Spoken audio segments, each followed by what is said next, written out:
তো বললো যে আপনার সাথে কয়জনের দরকার? উনি বললো যে দরকার নেই।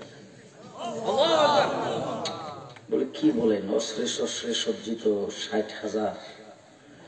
উনি বলেন যে 60,000 হোক আর 60 লাখ হোক, সব হইল মুর্দা আর আমি একা হইলাম জিন্দা।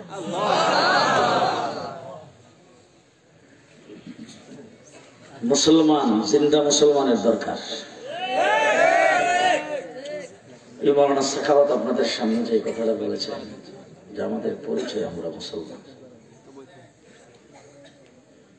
এখন এখানে মাহফিলে বসছেন তো খুব আরামের সাথে বসেছেন, আপনাদের চেয়ারম্যান সাহেব আপনাদের সামনে আছে, সুতরাং এখানে কোনো আক্রমণের কোনো প্রকার বই নাই, যেহেতু চেয়ারম্যান আছে। এরপরে আমাদের দেশটা শতকরা 94% মুসলমানের দেশ। আমাদের বাজারে বন্দরে টুপি দাড়ির অভাব নেই। ভারত ছাড়া একটা পথ আছে, এটা হইল বর্মা বুদ্ধিস্ট। আর আমাদের বর্ডারের কাছে ছিল আরাকান, ওখানকার 12 লক্ষ মুসলমানকে বিটা বাড়ির থেকে উচ্ছেদ করে আমাদের বাংলাদেশে প্রেরণ করে দিয়েছেন।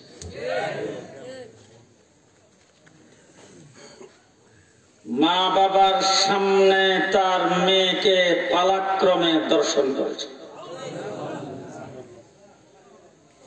মায়ের কুল থেকে সন্তানকে চিনে নিয়ে মা বাবার সামনে তাকে জবাই করে হত্যা করেছে।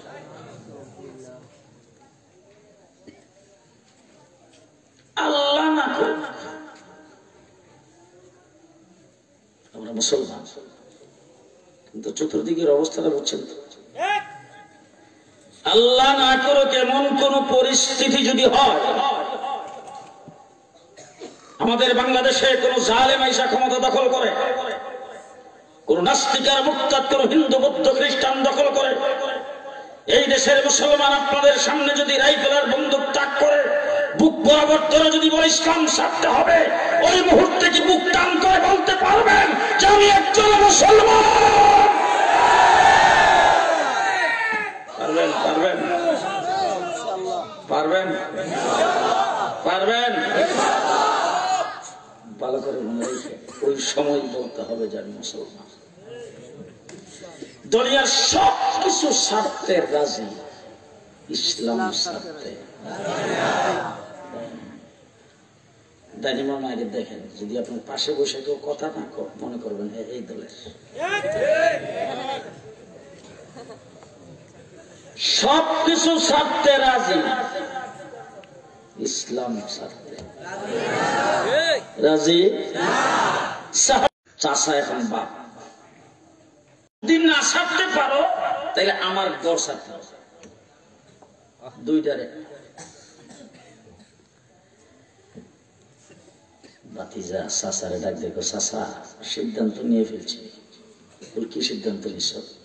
আপনার ঘর ছাড়বো তো মুহাম্মদের দরবার ছাড়বো। ঘর থেকে যখন বের হয়ে যাচ্ছেন তখন বলছে এই জামা কাপড় গুলি আমার, খুলে দে। জামা কাপড় খুলে উলঙ্গ করা হয়েছে। মাকে ডাক দিয়ে বলছেন, মা তোমাদের ঘর বাড়ি সব ছাড়তেছি, কিন্তু তুমি মা, আমার ইজ্জতটা ডাকার জন্য অন্তত। মা দিছেন একটা সিরা কাপড়ের টুকরা, ওই টুকরাটাকে এইভাবে ধরে প্রচন্ড শীতের ভিতরে রাতের অন্ধকারে আল্লাহ নবীর দরজায় যায় দাঁড়াইছে। শেষ রাত্রে আল্লাহ রাসূল ফজরের নামাজ পড়তে যখন উঠছে, দরজা খোলার পরে দেখে সে দাঁড়ান, প্রচন্ড শীত। ঘর বাড়ি ত্যাগ করেছেন, তবু রাসূল ত্যাগ করেন।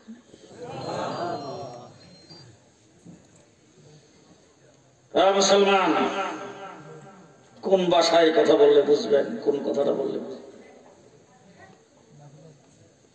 আপনার জানের যদি কোথাও খতরা হয় তাইলে রোজাও না রাখলে চলে।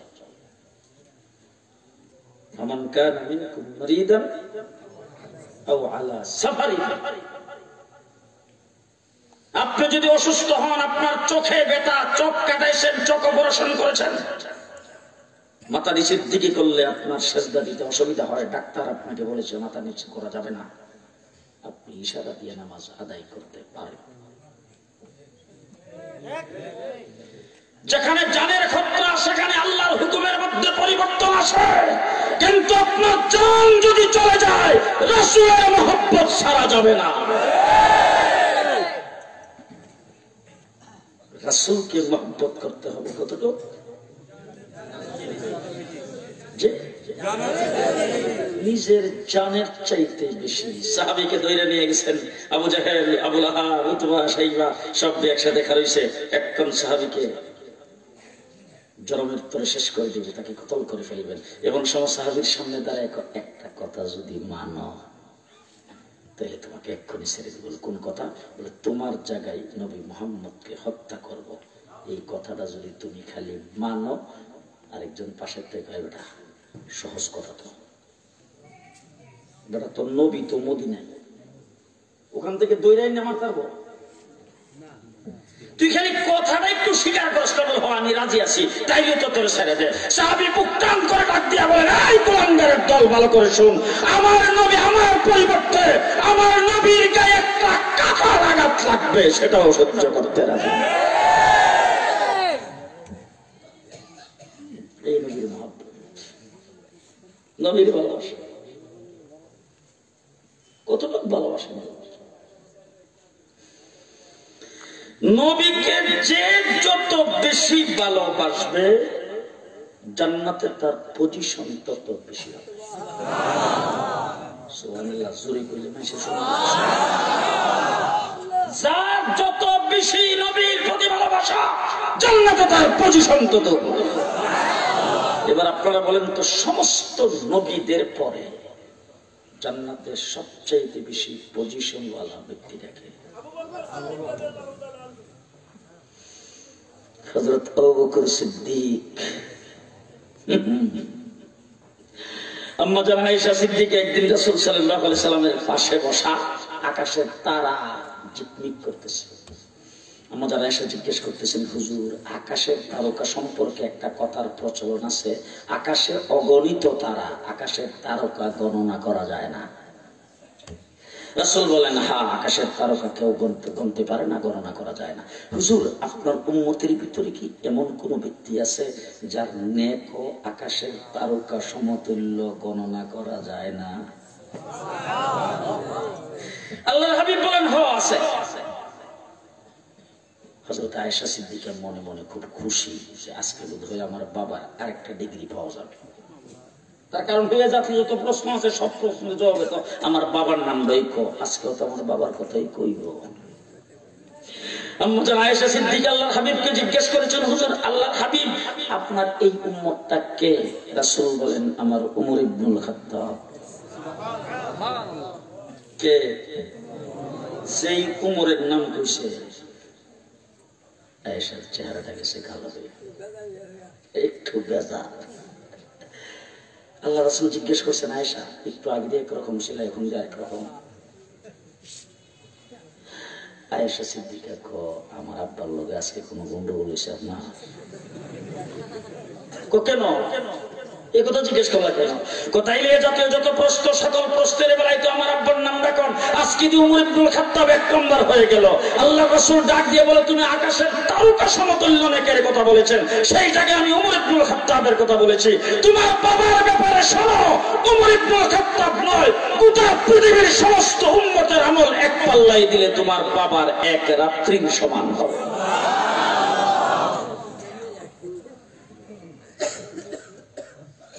বেশি ভালো লাগবে না, এতক্ষণ গরম গরম সেই না অভ্যাস।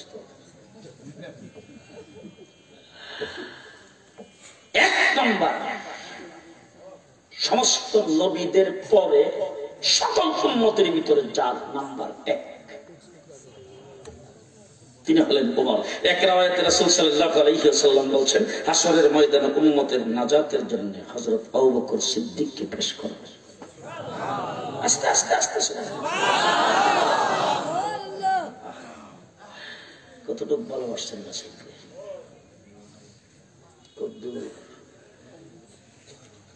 আল্লাহর নবী গভীর রাত্রে হযরত আবু বকর সিদ্দিকের দরজায় দাঁড়ায়া পোকাটা দেওয়া মাত্র দরজাটা খুলে গেছে।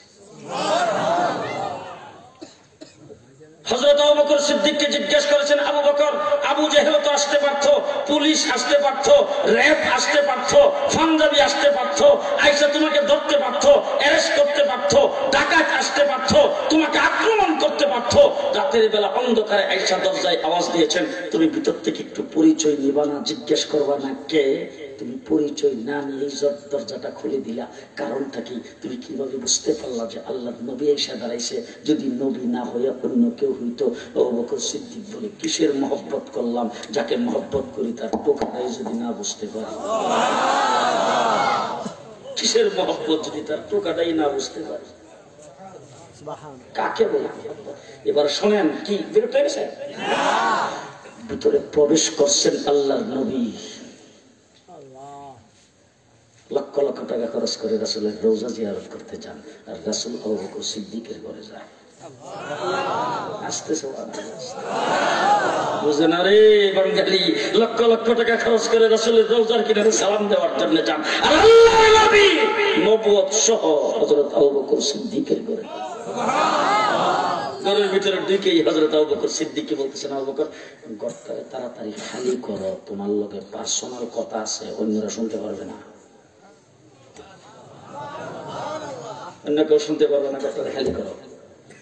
আবু বকর সিদ্দিক কি বলছে শুনে আবু বকর সিদ্দিক আল্লাহর হাবিবকে ডাক দিয়া বলেন, ও আল্লাহর হাবিব, হুয়া আহলি ওয়া আহলুকা। আলেম ওলামায়ে কেরাম বুঝে গেছেন, হুয়া আহলি ওয়া আহলুকা, এরা আমার যেমন আহাল আপনারও আহাল। আমার সামনে যেই কথা বলতে পারবেন তাদের সামনে এই কথা বলতে পারবেন। আমি যেমন আপনার জন্য নির্ভরশীল, তারাও আপনার জন্য নির্ভরশীল। অনেক লম্বা ঘটনা, অনেক মাঝখান অনেক কিছু বাদ দিয়ে ফেলেছে। আল্লাহর নবী হযরত আবু বকর সিদ্দিককে বলেন, চলো। আমার যদি কইতাম, আমি কইতাম রাখেন না, একটু কমলাপুর স্টেশনে খবর নেই, বিমানবন্দর একটু টেলিফোন করি, গাড়ি টাড়ি আছে কিনা, রাস্তার কি হালাত একটু জানি, নাহলে ইউটিউবে আর গুগলে সার্চ দিয়ে দেখি রাস্তার যানজটের অবস্থাটা কি। আবু বকর সিদ্দিক বলছেন, চলো। আবু বকর কোনো কথা নাই, চলছে।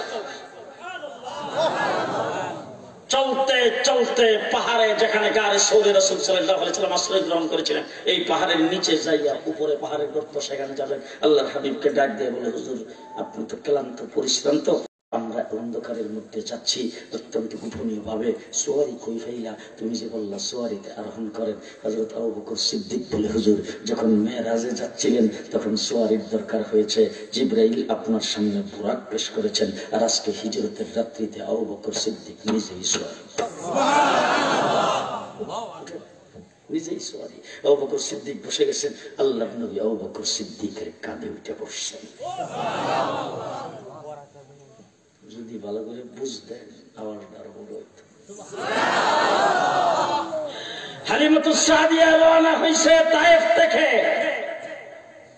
অনেক কাফের আমরা আগে দেখতাম, এখন তো গ্রামে থাকি না, জানি না, ওই বাড়ি বাড়ি এসে দেখতাম সুন্দর বলতে, এই আমাদের বাড়ি ব্রাহ্মণবাড়িয়া এই শহরের কাছাকাছি, ওখান থেকে আমাদের বাড়ির এখান থেকে একটা খাল গেছে একদম আশুগঞ্জের সাইডের দিকে মেঘদায় নামছে। এরকম দিনে যখন পানি শুকায় আস্তে আস্তে পানি যখন বাড়ির দিকে যায়, ওই মেঘনা নদীর কাছাকাছি খালটার মধ্যে যখন পানি থাকে ওখানে মাছ পাওয়া যায় খুব। আগে শুধু শুনে দেখতাম ওর বাড়ি ঘরে এসে ডাকতো, এই শেষ রাত্রে আজান দিবার আগে উঠা মাছ ধরার জন্য যাবে, যারা যারা যাই বাড়ি দিতে, ওই প্রত্যেক বাড়ির মধ্যে দেখতাম যে জাল টাল যা কিছু আছে মাছ ধরার যত হাতিয়ার সবগুলো রেডি করতে থাকতো। রাত্রেবেলা সকালবেলা উঠে কাফেলা রওনা হয়েছে 100, 150, 200 কথা আমরা বাংলা বুঝছেন। তো ওই তাইফের মানুষগুলি মক্কা থেকে বাচ্চাই লালন পালন করতো, তারা একটা দিন তারিখ ঠিক করিয়া এলাকার মধ্যে এলান করতো, আগামী দিন তাইফে যাওয়া হবে বাচ্চা আনার জন্য, যারা যারা বাচ্চা আনতে যাই বাড়ি দেখো। ওই সব গাদা গোরা খচ্চর উট এইগুলি নিয়ে কাফেলা রওনা হইতো। হালিমাতুস সাদিয়াও রওনা হইছে। হালিমাতুস সাদিয়া খুব গরিব, তার গাদাটাও খুব দুর্বল। দুর্বল গাদা নিয়ে যখন রওনা হয়েছে কাফেলার লোকজন আগে যায়, আর হালিমাতুস সাদিয়া পেছন থেকে ও কাফেলার বাইরে আপনার লইয়া যাও। 2-4 বার ডাকার পরে এরা ডাক দেবে, এত দুর্বল গাদা লইয়া তুমি মক্কা শরীফ রওনা হইছো, যাইতে লাগবে 3 দিন, তোমার লেগে অপেক্ষা করে লাভ করি। এই কাফেলার লোকজন সব চলে গেছে মক্কায় আগে, হালিমাতুস সাদিয়া গেছেন সবার পিছে।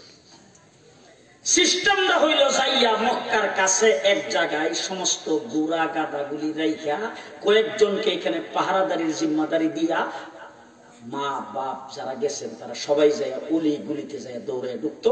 ঢুকিয়া দরজার মধ্যে, এখন দরজায় কেউ আওয়াজ দিলে ভিতর থেকে কি বলে, কে কে বলার পরে ভিতর ভাই থেকে বলে যে আমরা তায়েফ থেকে আসছি বাচ্চা নেওয়ার জন্য, আপনাদের কি কোনো বাচ্চা লালন পালন করতে দেওয়ার আছে? এই কথা বলার পরে ভিতর থেকে বলে হ আছে। যদি বলে আছে, 2 নম্বর প্রশ্ন, বাচ্চার বাবা আছে? এবার ওই কাফেলা যখন যায় ভিতরে ঢুকছে, নবী মুহাম্মদের দরজার মধ্যে যখন যায়, মা আমেনার দরজায় যায়, যখন খালি টোকাটা দেয় ভিতর থেকে বলে কে? বলে আমরা তায়েফ থেকে বাচ্চা নেওয়ার জন্য আসছি, আপনাদের কি কোনো বাচ্চা লালন পালন করতে দিবেন? আছে। এই কথা বলার পরে কহ আছে। বলে বাচ্চার বাবা আসেনি? বলে নাই। বাবা যখন নাই তখন তার টাকা পয়সা ঠিক মতন পাওয়া যাবে না, পুরস্কার পাওয়া যাবে না, কারণ বাবা থাকলে কয়েকদিন পর পর দেখতে দেখতে যাইতো, 500 টাকা নোটটা বাড়ি করে দিতে, বুঝলেন না? এসব আর হবে না। তুই বাচ্চা বাবা নাই করে শূন্য ও দূর, এখানে বিকেল নাই। একজনের পর একজন আইতেছে, দরজার মধ্যে টোকা দিতেছে, কেউ আর দরজা খোলার কথা কয় না, কারণ বাবা নাই তো। আমার আল্লাহ ডাক দেখো, তোরা যাইতে থাক, যে নিব হে পিছে আইতেছে, যে নিব হে আইতেছে পিছে। হালিমাতুস সাদিয়া আইসে সকলের ঘরে আইসা দরজার মধ্যে টোকাতে, প্রত্যেক দরজা থেকে এতক্ষণে কোথেকে আইসো? বাচ্চা আসিম রয়ে গেছিল মক্কা শরীফের, বাচ্চা কারো নাই। টোকাইতে টোকাইতে যাইয়া মা আমিনার ঘরের দরজার মধ্যে যখন টোকা দিছে, ভিতর থেকে বলছেন কে? বলে আমরা তাইফ থেকে আসছি বাচ্চা নেওয়ার জন্য, আপনার কি কোনো বাচ্চা আছে? বলে হ আছে। বাচ্চার বাবা আছে? নাই। হালিমাতুস সাদিয়া স্বামীরে ডাক দিয়ে কো, এতক্ষণ তো বাচ্চাই পাইছি না। ঘুমাইছো? আরে এতক্ষণ তো বাচ্চাই পাইছি না, এখন বাচ্চা পাইছি, বাপ নাই। অনুমতি যদি দেও, ভিতরে যাই একটু ঢুকিয়া বাচ্চাদের করি না, একটু দেখি না, যদি পছন্দ হয়। আচ্ছা আইসি এত দূর থেকে ফিরা যাবো খালি হাতে, পছন্দ হইলে লয়ে গেলাম, বাপ সারাটাই লয়ে গেলাম। ভিতরে ঢুকছে, দুইকে হালিমাতুস সাদিয়া আমার নবীকে কোলে নিয়েছে, কোলে নিয়ে চেহারাটার দিকে তাকায় আছে।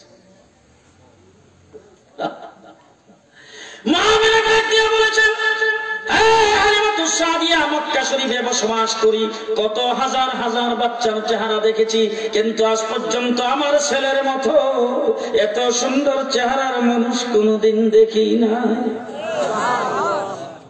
যখন এই কথা কইছে হালিমা একটু দূর দেখছে না। আপনাদের মক্কা শরীফের গৃহিণী, এই জায়গার ভিতরে মানুষ যারা যাদেরকে দেখেন তাদেরকে দেখছেন, আমার গোষ্ঠী জ্ঞাতি সবাই যে বাচ্চা লালন পালন করে এদেরকেও দেখি। আর আমি আসা যাওয়ার পথে, বাড়ির থেকে দেখছি, যাওয়ার পথে হাজার হাজার না লাখ লাখ মানুষের চেহারা দেখছি, এত সুন্দর চেহারার মানুষ কোনোদিন দেখিনি। এবার হালিমাতুস সাদিয়া বলেন, আমার একটা নিজের সন্তান, পেটের অনুজাত সন্তান, এই সন্তান দুধ ঠিক মতন পান করতে পারতো না, আমার শরীর স্বাস্থ্য ভালো না, স্তনের মধ্যে বেশি দুধ নাই। নবী মুহাম্মদকে কোলে নিয়া যে স্তনের মধ্যে লাগাইছি, সাথে সাথে আমার স্বাস্থ্য ভালো হয়ে গেছে, স্তনগুলি দুধে ভরপুর হয়ে গেছে। এবার স্বামী ডাক দেখো, স্বামী আয়া দেখো।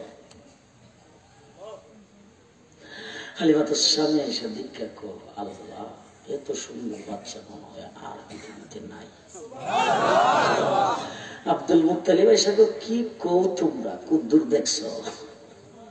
তাইফে দেখছো, মক্কা শরীফে দেখছো, আমার কাছে শোনো, ইরাকে যায়, সিরিয়াতে যায়, শামে যায়, পৃথিবীর বিভিন্ন দেশে ব্যবসা বাণিজ্য করার জন্য যায়। আর আমি তো বাইতুল্লাহর মতো বললি, এখানে হাজার হাজার মানুষ সারাদিন জিয়ারত করতে আসে, তাদের বাচ্চাদের কোলে নিয়ে আসে, তাদেরকে দেখি, তাদের বাচ্চাদের দেখি। আর আমি মুতল্লি হওয়ার কারণে যার ফুক দিবার লেগে তো আমার কাছে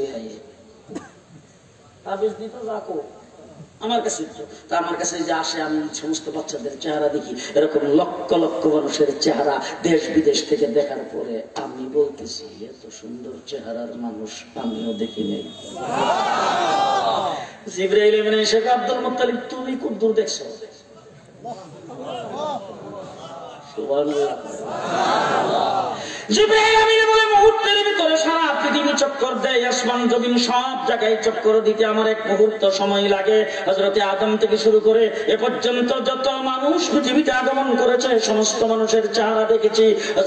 যত নবী পৃথিবীতে প্রেরণ করেছেন সমস্ত নবীর চেহারা দেখেছি।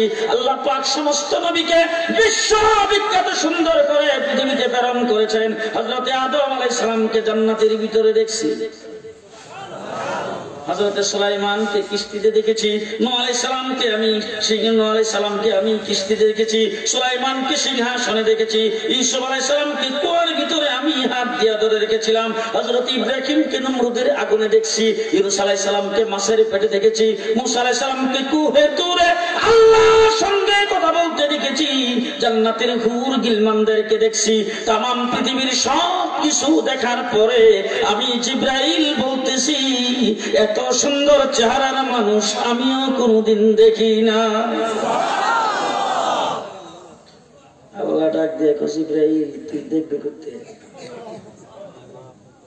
তুই কোত্থেকে দেখবে, আমি এর থেকে সুন্দর বানাইলে না দেখতে। আল্লাহু আকবার, আল্লাহু আকবার। আমি মুহাম্মদের চাইতে সুন্দর তো কাউকে বানাই নাই, বানাইলে।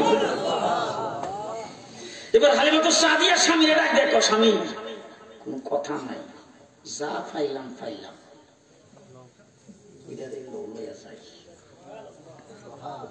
আগে যারা ছিল এরা সব গেছে, আর মনে মনে করতেছি ফাঁকা বসছে রে, আজকে বাচ্চা পাইতো না, আইবো একা একা। এবার হালিমাতুস সাদিয়া নবী মুহাম্মদ রাসূলুল্লাহ সাল্লাল্লাহু আলাইহি ওয়াসাল্লামকে নিয়ে যখন এই মানে গাদার উপরে উঠছে, তার সামনে খালি যখন যাইতেছে কয়েক কদম দিয়ে ওই কাফেলারে সারাইয়া হালিমাতুস সাদিয়ার গাদা আগে চলছে। সেই আগে চলছে, পেছন থেকে কাফেলার লোকজন দেখে, হালিমা আগের গাদাটা কোন বাজারে কত বেচছ? হালিমাতুস সাদিয়া কো বেচছি না, আগেরটা। আচ্ছা, তো আগেরটা যদি হয়ে থাকে তাইলে আমরা তো এখানে মক্কায় আসা যাওয়া করি, তো অনেক সময় তো আমরা গাদা দুর্বল হয়, ও অসুখ বিসুখ হয়, তাহলে আমরা চিকিৎসা যে তুমি করাইছো কোন হাসপাতালে, এই হাসপাতালটার অ্যাড্রেসটা আমাদের দিলে, তার কারণে এত বড় ডাক্তার যে মুহূর্তের ভিতরে তার তেজ এত বাড়াই দিল। হালিমাতুস সাদিয়া কো চিকিৎসা করাই নাই, আগেরটাও। আমার আল্লাহ ডাক দিয়া কহ, গাদার চিকিৎসা করাই নাই, আগে যে দুর্বল সেই দুর্বলটাই কিন্তু উঠছে কে, হিরা দেখ, উপরে উঠছোয়ার উঠছে কে, হিরা দেখ। তাহলে হালিমাতুস সাদিয়ার গাদার উপরে যখন রাসূল উঠছে, গাদা গেছে কাফেলার আগে, রাসূল যখন বুরাকে উঠছে, বুরাক গেছে পৃথিবীর সমস্ত যানবাহনের আগে। এবার আবু বকর সিদ্দিকের কাঁধে উঠছে, আবু বকর সিদ্দিকও সবার আগে।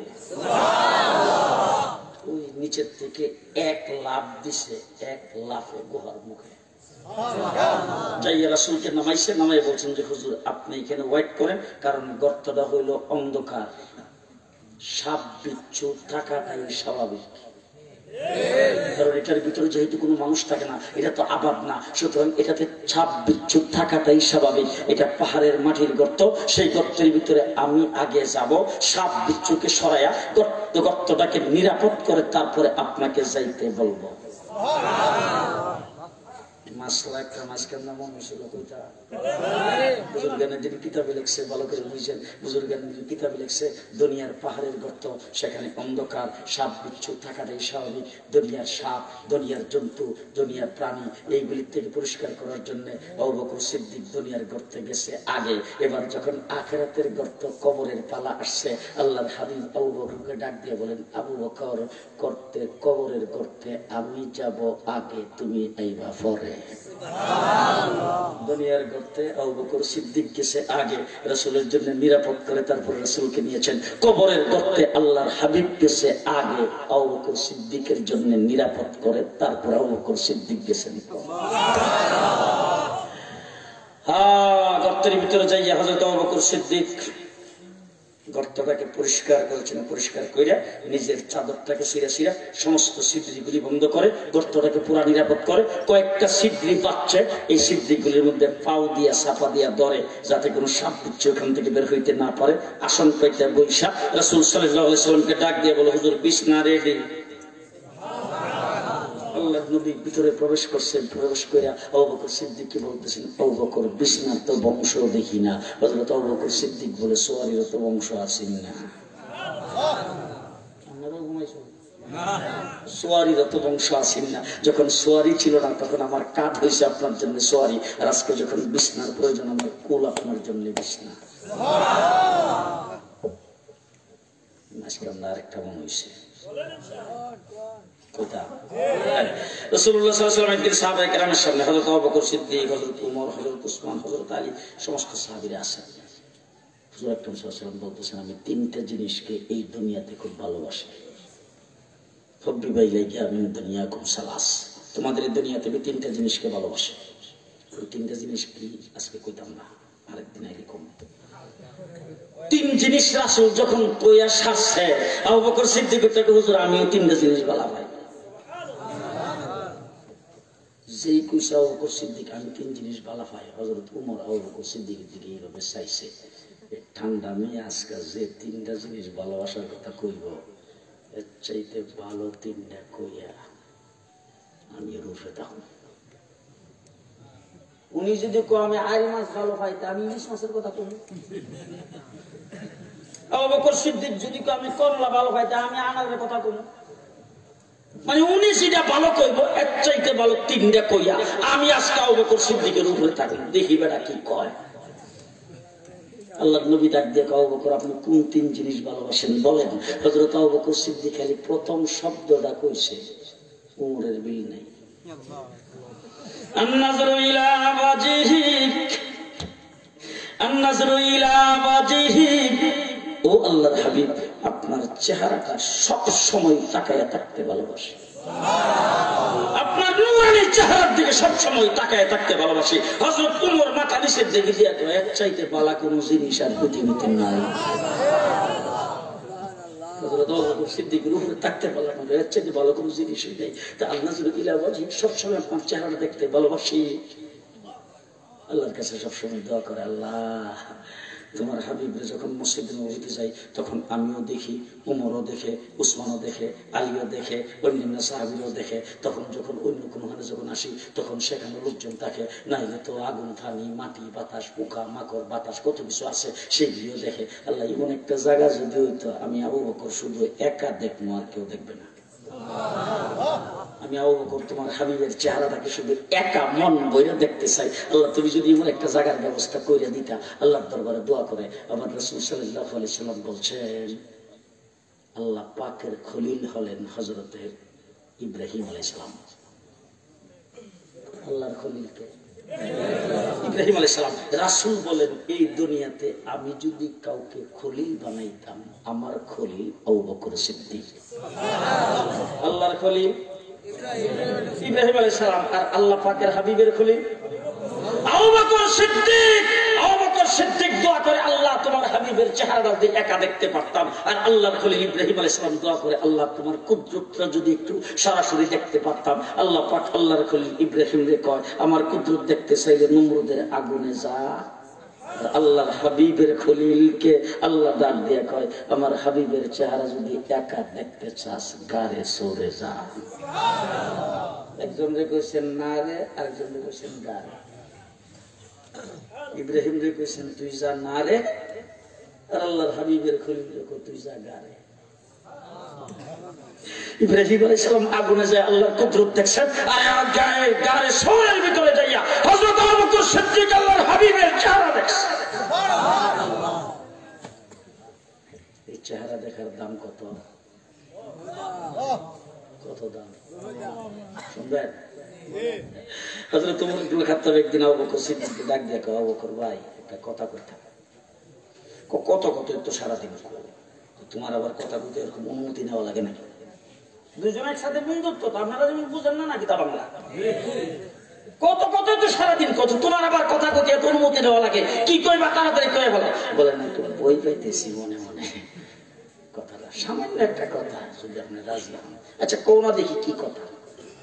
আমার গোটা জিন্দেগির ফরজ, ওয়াজিব, নফল, মুস্তাহাব, জিকির, আজকার, তেলাওয়াত, হাঁটা, চড়া, উঠা, বসা, রাত্র দিন যত ইবাদত বন্দেগী আমি করছি সব কাটতি বান্দা তোমারে দিয়ালাম, তোমার একটা রাত্র আমারে দিয়ালাম।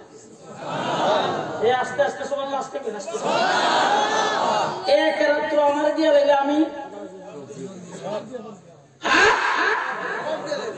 ওই রাত্রটা কোন দায়?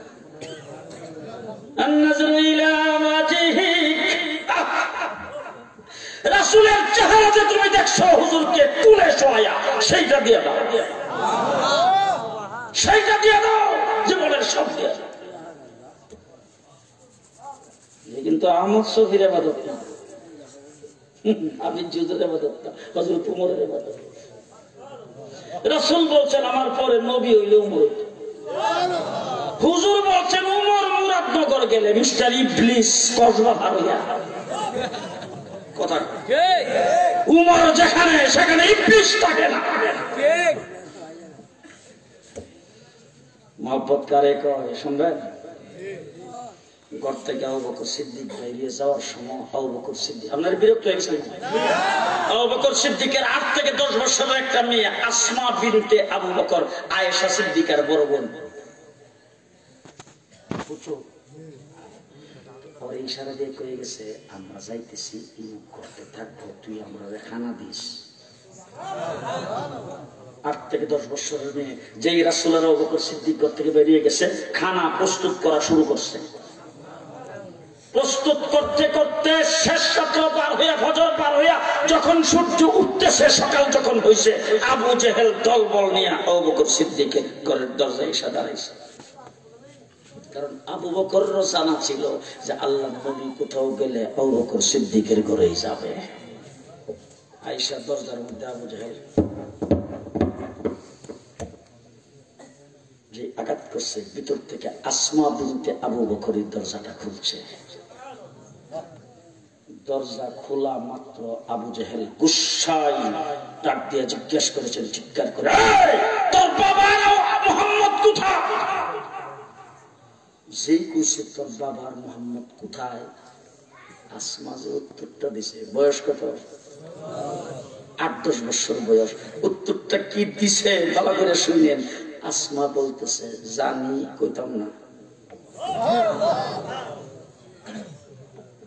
জানি জানি কইতাম না।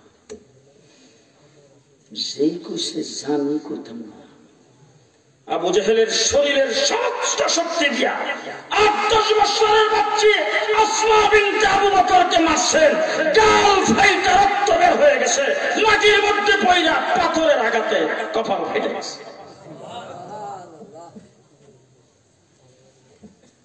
আসমা চিল্লাই নাই, মাথম করে, হাই হতাশ করে। এখান থেকে উল্টা চুলার কাছে যাইয়া ছাই দিয়া রক্তগুলি বন্ধ করেছেন। ওই অবস্থায় রাসূল আর তার বাবা আবু বকর সিদ্দিকের জন্য খানা তৈরি করে নিয়ে ওই করতে গেছে।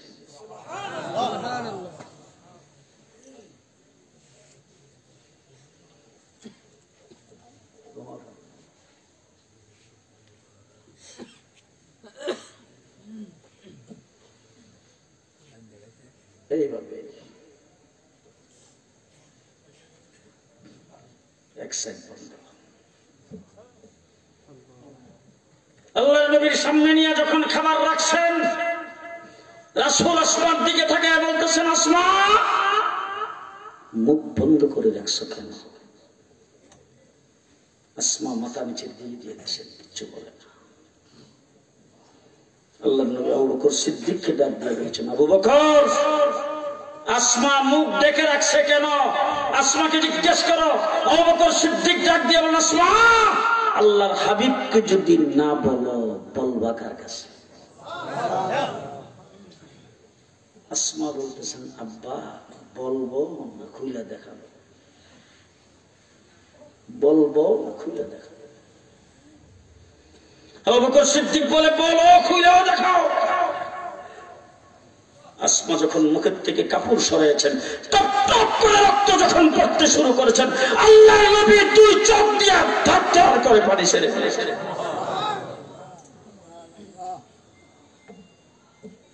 রাসূল বলেছেন, আসমা কি হয়েছে? আসমা বলে, হুজুর ঘর থেকে যখন বের হয়ে আসছেন, তখনই আবু জেহেল আয়েশা ঘরের মধ্যে দরজায় আঘাত করেছেন। আমি দরজা খুলছি, পর আপনার আর আমার বাবার কথা জিজ্ঞেস করেছেন। আমি বলছি জানি, কইতাম না। এই কথা শুনে সে আমাকে এমন ভাবে আঘাত করেছে, আমি জমিনের উপর পড়ে গেছি। রাসূল সাল্লাল্লাহু আলাইহি ওয়াসাল্লাম চোখের পানি ঝরতেছে। আসমাকে জিজ্ঞেস করেছেন, আসমা জানি, কইতাম না, এই কথা কেন বললাম? ওয়াজ কিন্তু এটাই শেষ, এই কথা বলে আবার যাবে। আসল কথা এখন কইতেছি, জানি, কইতাম না, এই কথা কেন বললাম? হযরতে আসমা ডাক দিয়ে বলেন, যদি বলি জানি না, 1400 বছর পরে 71 টিভিতে বৈশা শাহরিয়ার কবির মুরগি চোর বলবে আল্লাহ নবী 1 নম্বর উম্মত আবু বকর সিদ্দিকের মেয়েও মিথ্যা কথা বলেছে। হিন্দু বৌদ্ধ খ্রিস্টানরা যারা মশাল মিছিল বের করে, তারাও স্লোগান দেবে আবু বকর সিদ্দিকের মেয়েও মিথ্যা কথা বলেছেন। যদি বলি জানি না, আমার বাবার সাদাকাতের উপর আক্রমণ আসবে। আর যদি জানার পরে বইলা দেয়, নবীর উপরে আক্রমণ আসবে। নবীর ইজ্জত, নবীর সম্মান, নবীর জানও বাঁচাইছি, আমার বাবার সাদাকত রক্ষা করেছি। কাকে বলে?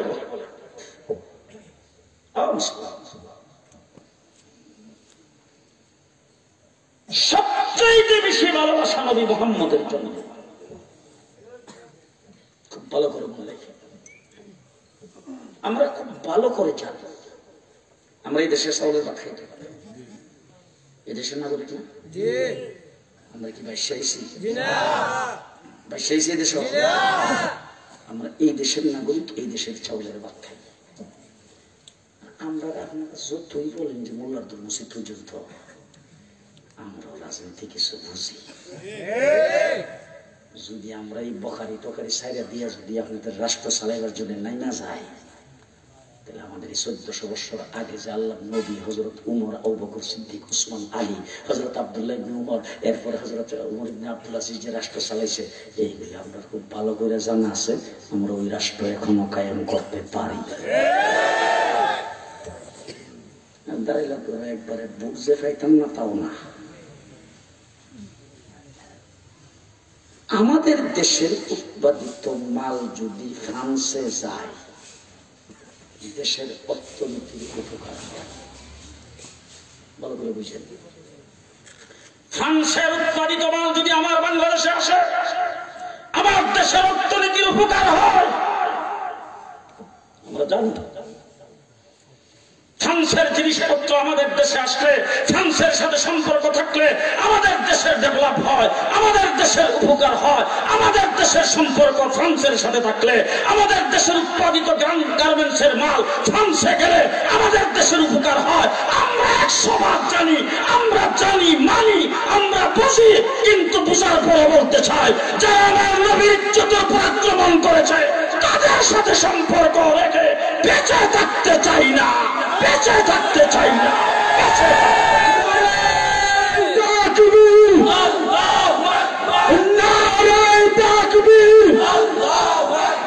বিশ্বনবীর অপমান, শহীদে মুসলমান,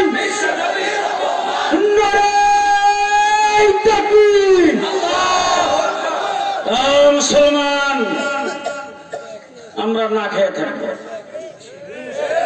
আরো আসতে করে আরো আসতে, আমরা 3 বেলার জায়গায় 1 বেলা খাবো, আমরা পেটে পাথর বান্ধব সাহাবায়ে কেরামের মতো তবে নবীর দুশমনদের সাথে সম্পর্ক রাখবো না। রাজি আছেন? রাজি আছেন? এই জন্য বলতে চাই, ফ্রান্স বিশ্বের 250 কোটি মুসলমানের কাছে যতদিন পর্যন্ত প্রকাশ্যে ক্ষমা না চাবে ততদিন তাদের দেশের রাষ্ট্রদূত আমার বাংলাদেশে থাকতে পারবে না, তাদের সাথে কোনো সম্পর্ক রাখবে না। বিশ্ব মুসলিমের অন্তরে আগুন জ্বালাই দিয়েছে ফ্রান্স। আমরা গোটা পৃথিবীর খবর যদ্দূর রাখি, আমাদের দেশের প্রধানমন্ত্রী কি উদ্যোগে রাখেন আরো বেশি, আমাদের দেশের মন্ত্রী মিনিস্টাররা আরো বেশি। যদি বেশি হয়ে থাকে তাইলে একটা জিনিস গোটা পৃথিবীর মিডিয়াতে প্রমাণ, ফ্রান্সে রাসূলুল্লাহ সাল্লাল্লাহু আলাইহি ওয়াসাল্লামের ব্যঙ্গচিত্র বের করার পরে পৃথিবীর 58টা মুসলিম দেশে যেই প্রতিবাদ হয়েছে, সমস্ত মুসলিম রাষ্ট্রগুলি একত্রিত হয়ে যা হবে, একা বাংলাদেশে তা হয়েছে। শুধু তাই না, আমি গোটা পশ্চিমা দুনিয়াটা ঘোরাফেরা করি, ইউরোপ, ইংল্যান্ড, যুক্তরাষ্ট্র, যুক্তরাজ্য, আমেরিকা, কানাডা, এরপরে মিডল ইস্টের সৌদি আরব, আরব আমিরাত, কাতার, কুয়েত, এগুলি তো যাই। ওই সমস্ত দেশের মানুষগুলি এখন টেলিফোন করে আমরা খালি ধন্যবাদ দেয়। একদিন একটা গেলাম, কি এখন তো ধন্যবাদের জো লাগলো, ঘটনাটা কি? ধন্যবাদটা এই জন্য দিতেছি, আমরা রাস্তাঘাটে হাঁটলে বাঙালি দেখতে কইতো হুয়া মিসকিন মিসকিন মিসকিন, হুয়া ফাটতাম ফাটতাম ফাটতাম, আমরা কত আমরা ফাটতাম, আমরা গুন্ডুগুল করি, আমরা মিসকিন। হুজুর গত নভেম্বরের 2 তারিখের পর থেকে খালি রাস্তাঘাটে যেখানে দেখে এখানে খালি সালাম দেওয়ার মুসাফা করছে। আমি বললাম কারণটা কি হলো? হুজুর 2 তারিখে ঢাকায় করছেন মূর্তি, মূর্তি 13 বছর রাসূল মক্কায় ছিলেন, মূর্তি ভাঙতে পারে নাই। যারা বসেন সবাই মিলে স্লোগান জিহাদ জিহাদ জিহাদ চাই। কালকে যখন জিহাদ ঘোষণা হবে তখন সাহাবায়ে কেরাম যাইতেছে আর স্লোগান দিতেছে, আল ইয়াউমা ইয়াউমুল মালহামা, আল্লাহু আকবার, আজকের দিন হলো বদলা নেওয়ার দিন। কিসের দিন? আল্লাহর নবী ওই স্লোগান শোনার পরে ডাক দিয়ে বলেছেন, সাহাবীরা আজকের দিনে এই স্লোগান হবে না, স্লোগান হবে আল ইয়াউমা ইয়াউমুল মারহামা, আজকের দিন হলো রহম করার দিন। আল্লাহর নবী আবু সুফিয়ানকে মাফ করে দিয়েছেন। কত বড় লিডার, বদরের যুদ্ধের লিডার, উহুদের যুদ্ধের লিডার, খন্দকের যুদ্ধের সেনাপতি,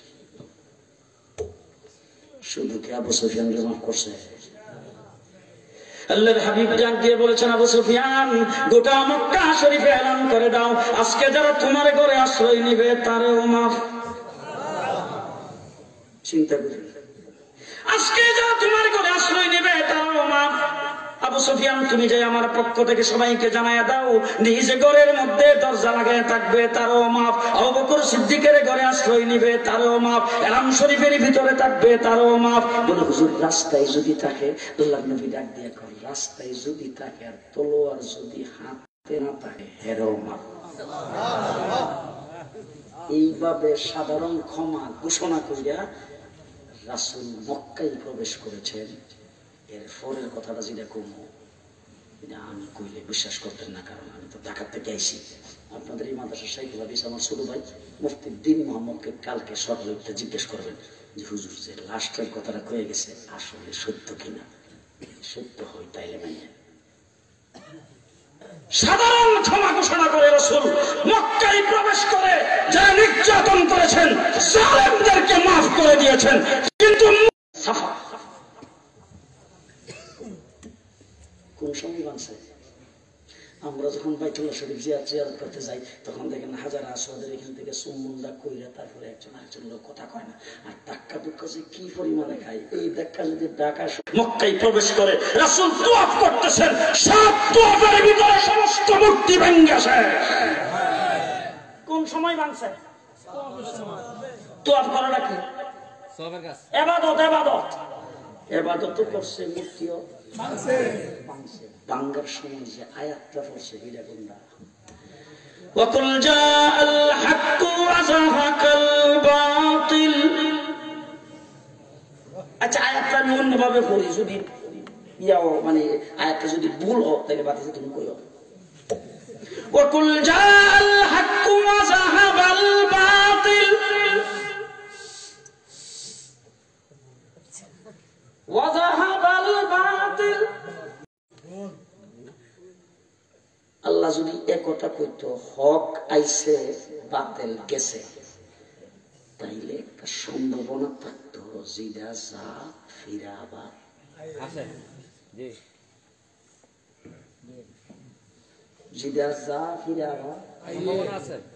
আল্লাহ বলছেন ওয়াজাহাকাল বাতিল, হক আসছে বাতিল ছিন্ন বিচ্ছিন্ন হয়ে গেছে, কিয়ামত পর্যন্ত সময়ের সঙ্গে মিটে গেছে। কার কথা? কার কথা? আল্লাহর কথা। যেই নবী মূর্তি ভেঙে চুরমার করে দিয়েছেন সেই নবীর উম্মত যেই দেশে 94% সেই দেশের রাস্তার মোড়ে মূর্তি হতে পারে না। আজকে পরিষ্কার ভাষায় বলে যাচ্ছি, ভালো করে মনে রেখেন, আমাদের শেখ মুর্শিদ আল্লামা আহমদ শফি যদি আহমদ শফির মূর্তি রাস্তার কিনারে কেউ বানাইতে চায় ভেঙে তিতাস নদীতে ফেলে দেবে। ঠিক না বে ঠিক? আমি হুজুরের মূর্তি আমরা সহ্য করি না, তিতাস নদীতে ফেলে দিই। ঠিক কিনা? ঠিক কিনা? আর একটা কথা মনে বেশি না,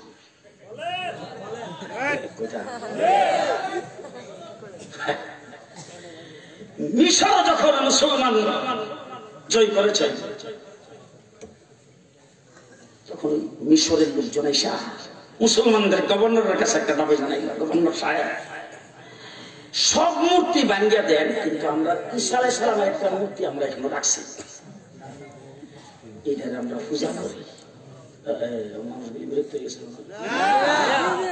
অন্যরা কথা কম কেন আমার দিকে থেকে ভালো করে শুনেন। ঈসা আলাইহিস সালামের মূর্তি, এই মূর্তিটা আমরা পূজা করি, এটারে মুসলমানদের গভর্নর জিজ্ঞেস করছে তোমরা পূজা করো? বল পূজা করো তো? বল ঠিক আছে, যেটা পূজা করো এটা রেখে দিলাম। একটা মূর্তি খ্রিস্টানরা পূজা করার জন্য কয়েকদিন পরে একজন লোক গভর্নরের কাছে বিশাল নিয়ে আসে, গভর্নর সাহেব আমাদের মূর্তির নাক টাকাটা জেনে ভেঙে গেছে। কি ভাবছে? নাক ভেঙে গেছে, আপনার কাছে বিচার করছে। গভর্নর বলো 3 দিনের সময় দাও। 3 দিন পর্যন্ত গোয়েন্দা বাহিনীকে অর্ডার দিল, তাড়াতাড়ি তথ্য তালাশ নিয়ে বের করো, গোয়েন্দাগিরি করে বের করো, তথ্য নিয়ে বের করো এই খ্রিস্টানদের মূর্তির নাক কে ভাঙছে। 3 দিন পরে রিপোর্ট আসছে কে ভাঙছে আমরা এখনো বের করতে পারি নাই। 3 দিন পরে যেই লোকে বিচার প্রাপ্তি হয়েছিল সে যখন আসছে তার হাতে গভর্নর একটা ছুরি দিয়ে বলছেন, শোনো তোমরা মুসলিম দেশে ট্যাক্স দিয়া সংখ্যা লঘু হিসাবে এই দেশে বসবাস করো, মুসলমানদের জান মাল ইজ্জত আবরু হেফাজতের দায়িত্ব যেমন আমার, ঠিক তোমাদেরও জান মাল হেফাজতের দায়িত্ব আমার। সুতরাং তোমার মূর্তির নাক কে ভাঙছে এটা যেহেতু আমি রক্ষা করতে পারি নাই, বের করতে পারি নাই, এই জন্য আসামি আমি নিজে, আমি এটার জন্য দায়বদ্ধ। তোমার মূর্তির নাক যুদ্ধ ভাঙছে, এই ছুরিটা দিয়া আমার নাকটা কেটে ফেলা। তার নাম মুসলমান। মুরাদনগরের পূজা মণ্ডপে মূর্তি থাকবে, সেইটাকে ভাঙতে পারবে না। ঠিক না ঠিক? বঙ্গবন্ধু শেখ মুজিবুর রহমান সাহেবের মূর্তি লাগাবেন? এটার মধ্যে দৈনিক যে কত পশু পাখি কাক মাথায় বয়া, ইজ্জত না ইজ্জত, সম্মান না অসম্মান। বঙ্গবন্ধু শেখ মুজিবুর রহমান তিনি যেই হোক দেশ স্বাধীন করেছেন, দেশের 7.5 কোটি মানুষকে উদ্বুদ্ধ করেছেন পাকিস্তান হানাদার বাহিনীর বিরুদ্ধে অস্ত্র ধারণ করার জন্য। দেশের মানুষ তার ডাকে যা কিছু আছে তাই নিয়ে রাস্তায় নেমেছেন। এই দেশের স্বাধীনতার মূলে বঙ্গবন্ধু শেখ মুজিবুর রহমান, স্বাধীনতার স্থপতি বঙ্গবন্ধু শেখ মুজিবুর রহমান। গোটা বাংলাদেশের সমস্ত ওলামায়ে কেরামের পক্ষ থেকে বলে যাচ্ছি, আমরা নিমুখারাম নয়, আমরা নিমুখারাম নয়। যতদিন বাংলাদেশ থাকবে, 56,000 বর্গ মাইলের মানচিত্র থাকবে, লাল সবুজের পতাকা থাকবে, এই দেশের কেউ যদি বঙ্গবন্ধুর নাম না নেয়, আমরা তার ইজ্জত আর সম্মানের সাথে নাম নেবই। তবে বঙ্গবন্ধু দেশ স্বাধীনতার স্থপতি হিসাবে তাকে রাস্তায় মূর্তি বানায়া বেইজ্জত করতে দেওয়া যাবে না, বেইজ্জত করতে দেওয়া যাবে না, বেইজ্জত করতে দেওয়া। নারায়ে তাকবীর, আল্লাহু আকবার, নারায়ে তাকবীর, আল্লাহু আকবার। বঙ্গবন্ধুর বাংলায় মূর্তি পূজা ঠাঁই নাই। মুসলমান, আমরা মানুষের ভালো চাই, খারাপ চাই না। আমরা সবসময় দোয়া করি আল্লাহ যেন বঙ্গবন্ধুকে জান্নাতের আলা মুকাম দান করেন। কারণ হলো ওনার ভাষণের ভিতরে উনি বলছিলেন, রক্ত যখন দিয়েছি রক্ত আরো দেব, এই দেশকে স্বাধীন করে ছাড়বো ইনশাআল্লাহ। ইনশাআল্লাহ বলে যিনি বাংলাদেশ স্বাধীনের ঘোষণা দিয়েছেন, তার কবরে আযাব হবে সেটা আমরা চাই না। সুতরাং ভাস্কর্যের নামে মূর্তি স্থাপন বাংলাদেশে হতে পারবে না। এবার যদি আমরা গার কেউ মক্কায় দিতে আয়ে, আজ তার হাত কি তিনলে সে গার মক্কায় দেবে, হেরাত জি হেরাতের মধ্যে বোধ আঙ্গুল বোধ 22টা, কয়টা? আমরা হাতের আঙ্গুল কিন্তু আমরারও কিন্তু আঙ্গুল 5টা, হাত আমরারও 2টা।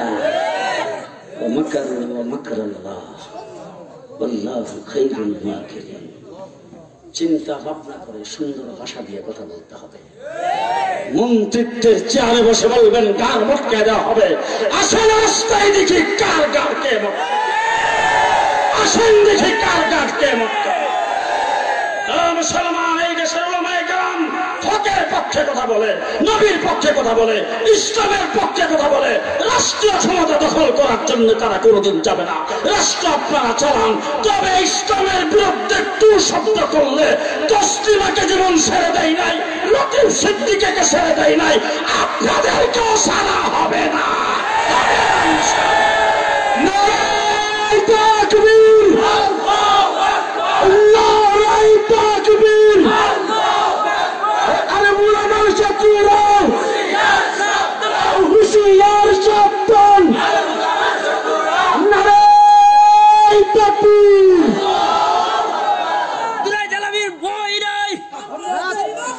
দরুদ পড়ে, দরুদ আল্লাহুম্মা সাল্লি আলা মুহাম্মাদ কামা সাল্লাইতা আলা ইব্রাহিম ওয়া আলা আলি